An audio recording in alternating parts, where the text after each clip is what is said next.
자영업자 부채 위기라. 그래서 제2금융권이 위험하다. 단서가 있을까요?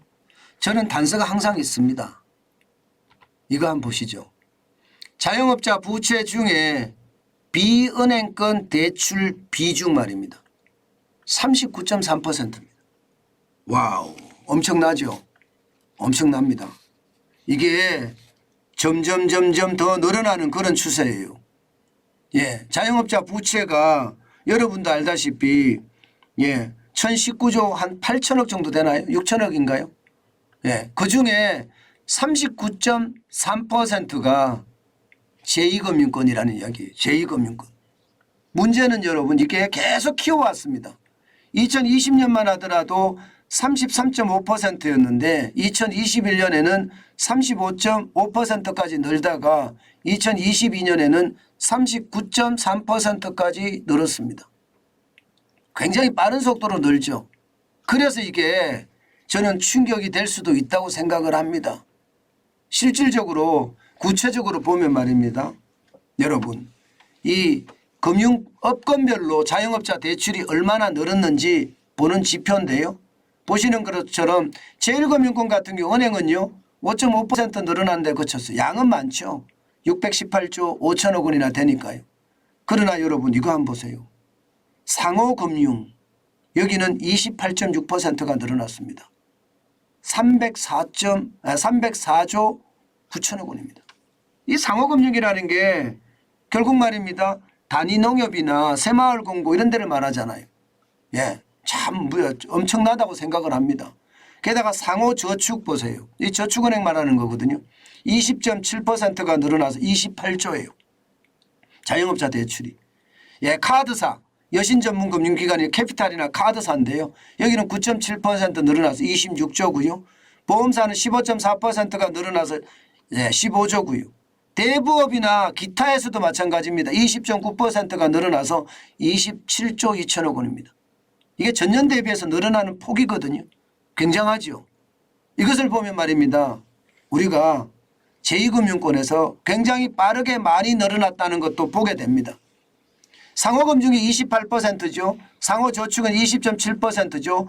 보험사는 15.4%, 대부업은 20.9%입니다. 이렇게 제2금융권에서 이렇게 많이 늘어난다는 건 결국 말입니다. 저는 충격이 될 수도 있다고 생각을 합니다. 안 그래도 지금 제2금융권은 부동산 PF 대출 때문에 어렵다 하는 이야기가 나오고 있습니다. 어렵다. 게다가 부동산이 지금처럼 앞으로도 계속 떨어진다고 가정을 해보면 시장은 그만큼 위협이 더 커진다 이렇게도 이야기할 수가 있는 겁니다. 어디 이것뿐만 아니잖아요. 이것뿐만 아니라 제일 중요한 거 또 하나 더 있잖아요. 대출 만기 연장. 대출 만기 연장이 이게 금액이 133조 3천억 정도 됩니다.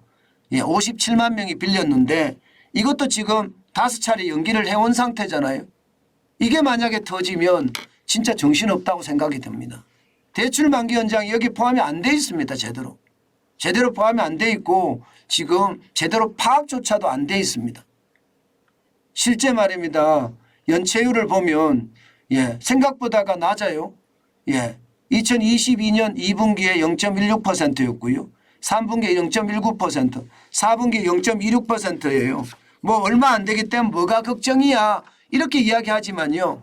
사실 대출 만기 연장에 대한 이 패를 까면 또 달라진다는 겁니다.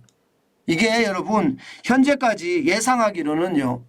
133조 3천억 중에 40조 이상이 부실이 안 됐을까 이렇게 생각합니다. 40조 이상이. 이 40조 이상 중에는 뭐 1금융권도 있겠지만 2금융권도 상당히 많이 포함이 되어 있을 거 아닙니까? 상당히. 그때 2금융권이 괜찮을까요? 저는 이게 괜찮다 생각하지 않습니다. 제가 여러분들에게 저는 단서만 있으면 그 단서를 추적해서 과거의 어떤 추세와 그리고 현재의 어떤 상황을 분석해 드리고요. 미래에 대한 이야기를 항상 하잖아요. 저는 제2금융권은 진짜 지금 상황이 좋지 않다 생각합니다. 이렇게 생각하니까 참 제가 답답하게 생각하는 것은요. 윤석열 정부 1년 동안 도대체 뭘 한 거죠? 예, 임기에 20%가 지나가는데 도대체 뭘 한지 모르겠어요. 뭘 한지. 예, 대출 만기 연장 제가 그거 최소 이자라도 받아야 된다. 충격이 되면 충격을 충분히 감내하면서 가야 된다. 예, 그게 예, 시장을 제대로 읽는 일이다. 제가 그렇게 말씀을 드렸습니다. 그런데 그거 대출 만기 연장 다 연장했습니다. 1년 혹은 3년까지 연장했어요. 잘못하면 이거 엄청나게 터지거든요. 결국 윤석열 정부가 다 뒤집어 쓸 수밖에 없다. 저는 그렇게 생각을 하는데요. 아마 이대로라면요. 진짜 상황이 굉장히 어려워지지 않겠느냐.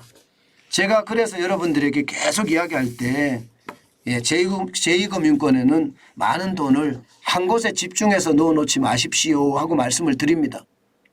예. 넣는다 그러면 진짜 괜찮은 제2금융권이다. 예, 진짜 괜찮은 새마을금고다. 진짜 괜찮은 저축은행이다. 그렇게 예상이 들 때 예를 들어서 유동성 비율이 한 200% 정도 되고요.